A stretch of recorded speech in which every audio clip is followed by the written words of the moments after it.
खुलुमबाय गोजोन फुंबिलिनि गासैबो बड'लेण्ड बुब्लिनि अनसायगिरिफोरखौ बरायग्रोबाय। दिनै 28 डिसेम्बर बुधबारनि फानजामुथिखौ फरायथिनो लादों आं खिलिखां ब्रह्म। फानजामुथिनि गिबियाव दं मेष राशि। मोजां सान, रंजा बाजानायजों समखौ बारहोहरगोन। गोदान मिजिंनि सानखांथिजों गोसोआव रंजानाय लागोन। वृष राशि।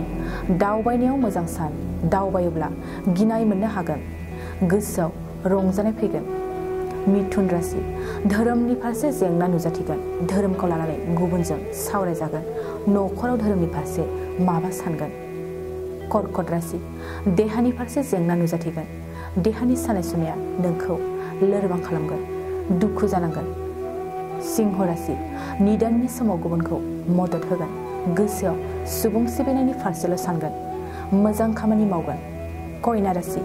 न'खरनि जेंना जेंसिनिफ्राय उदां जागोन, बबेबा मोनसे खामानियाव जै जागोन, रैखाथिनिफ्राय गोसोआ उदां मोनगोन। तुला राशि। बिसि फिसानि गेजेराव जेंना नुजाथिगोन, जेंनाखौ लानानै एसेयावनो दावराव दावसि जागोन। वृश्चिक राशि। गोसोआव मेंनाय बानाय सोमजिगोन, थि समावनो खामानिखौ मावनो हानाय नङा, देहाखौ लोरबां मोनगोन।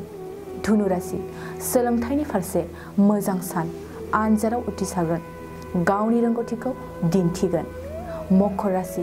गोसोआव सन्देहल' सोमजिगोन, सन्देह गोसोजों गाज्रि मोनजागोन, गावनि आंगोखौबो फोथायनो गोब्राब मोनगोन। कुम्भ राशि।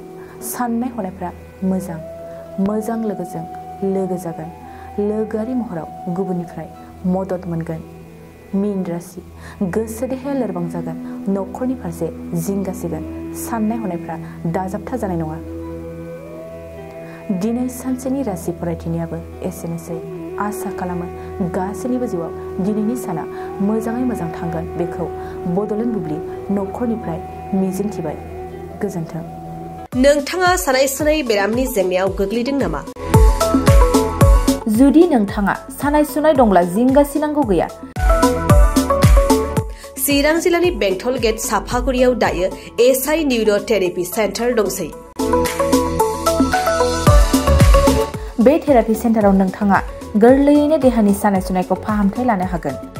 बे आथिं सानायानो जाग्रोदों, ओमफ्राय जानाया एसे सिगांनिफ्रायनो जाखादों, ओमफ्राय बिदिनो गुबुन गुबुन मुलि जाबाबायदों, ओमफ्राय हामाखै। दिनैनि ट्रिटमेन्टआ नङा, आङो एसे मोजां मोनसिनबाय। जेरै सिं सानाय, आफादावरि सानाय, मोदोम जरा सानाय, आइजोफोरनि जेंना, खर' सानाय बायदि बेरामखौ फाहामनाय जायो। लोगोसेयैनो बे सेन्टाराव थानानै फाहामथाय लानो हानायनिबो सुबिदा खालामदों।